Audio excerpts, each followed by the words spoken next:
a road trip in our 2016 Subaru Crosstrek, driving from Lake Placid, New York out to Fort Collins, Colorado. So it's a bit of a long trip, and the kind of trip where you get to know your car just a little bit more. And this video is about the Crosstrek Quirks.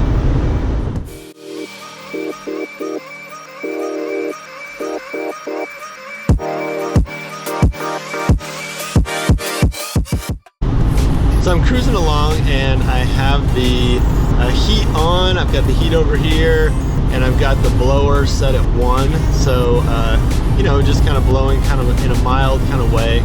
And then I have it set on defrost and foot mode, which is pretty good. There's a big old semi up ahead, and as I approach it, I'm thinking to myself that I probably don't want to breathe in all that diesel exhaust coming off that semi. So typically what I would do is I would just hit recirculate and get the system to recirculate the air instead of bringing in fresh air. But as you can see, that doesn't actually work unless I switch over to foot mode or top and bottom, or just the top kind of face vents, in which case I can recirculate no problem. But if I switch back over to defrost, the recirculate feature goes off. The idea there is that you don't want to run recirculate for too long if you're trying to defrost the windshield, because recirculate inherently will trap moisture in the car. But it's really kind of annoying. I would rather just be able to choose myself if I can recirculate the air or not.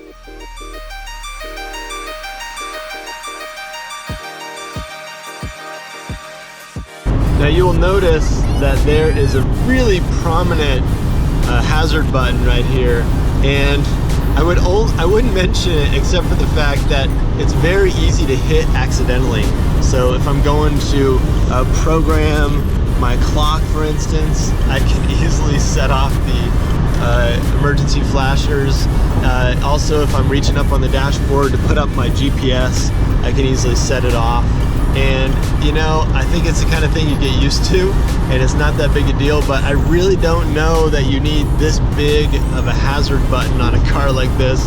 You could definitely embed it a little bit more. It looks cool, but I doubt I'm the only Crosstrek owner to have accidentally set off the hazard button. And that's weird. I've got a bunch of vehicles over the years, and I've never had an emergency flasher button that I will accidentally bump just like that and set off. Another quirk of this Crosstrek is, you can see right down here, we are cooking along at 70. I've got the speedometer pegged at 70 miles an hour in 5th gear in manual transmission, and we got 3,100 RPMs, pulling 3,100 RPMs. I'm gonna bring it up to 80, and it's kind of a snowy day, but not too bad. Roads aren't too bad. I'll bring it up to 80, and at 80 miles an hour, we're running 3,600 RPM. So it is revving up there at 80. One more minor quirk that's hardly worth mentioning is that this thing has the wimpiest little horn I've heard in a long time. This is clearly why so many people have updated their Subaru Crosstrek with a better, more beefy horn. So another idiosyncrasy about this Crosstrek, it takes place right up here in this instrument cluster. You can see it tells you the temperature and the time, and then in the middle you have the option to display information about like your mileage and your trip distance and things like that. By the way, I've been driving for about an hour, really close to an hour, and boom, there it is. Every hour, strangely enough, every hour in this car, the instrument cluster just kind of flashes, and it's not, you know, positive or negative, it's just kind of weird. It's almost like someone in the design center thought to themselves, wow, I can do this. I can create a clock that flashes every hour, so thus I'm going to. One more quirk of the Subaru Crosstrek relates to the rear windshield wiper. It does go on an interval, as most sedans or hatchbacks do, But as you can see, that interval is pretty dang quick. So I'm driving down the road right now and it's pretty wet and slushy. That rear windshield is picking up some moisture, but it hardly has any time to get wet before that rear windshield wiper just kicks in. It's just not a very long interval before that baby goes. But when the rear windshield wiper is on, intermittent, you can hear the ticking of the timer up in the sort of steering wheel area. So if you're gonna run the rear windshield wiper, tick, tick, tick, tick, just turn on the radio.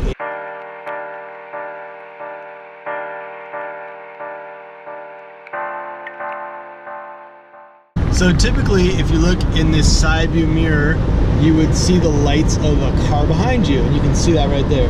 Got a car riding my tail here on the highway in a snowstorm, and I can see the headlights in the side view mirror.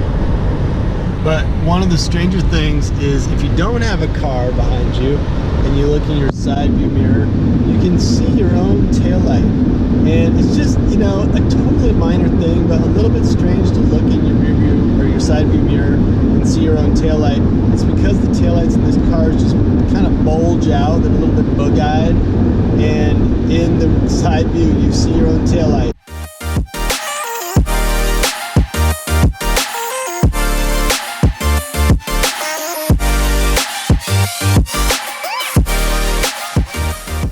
So I'm back home after my road trip and just want to go through a few more things about the car that are kind of quirky and odd.